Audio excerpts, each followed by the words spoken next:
50,000 টাকা নিয়ে বেরোচ্ছি, পারি না, বাড়ি থেকে আরো 2 লাখ টাকা নিয়ে আসবো প্রয়োজনে। টাকা ঠিক আছে, টাকা কার জন্য করছি? স্বাধীন দেশের জন্য টাকা ইনকাম করছি। টাকা লইয়া যদি স্বাধীন দেশে বসবাস করতে না পারি, সরকারের আন্ডারে বসবাস করি, এই জীবন দেওয়ার জন্য রাস্তায় আসছি।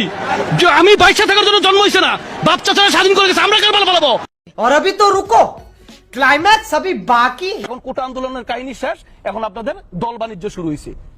এইগুলো মানুষ কিন্তু বুঝে ফেলছে ভাই। এইগুলোর দিন ছাত্র জনতার কাছে না, প্রতিটা পাবলিকের কাছে, জনতার কাছে আপনাদেরকে জবাব দিতে হবে, টুডে অর টুমরো। এখন সবাই কি করতেছে?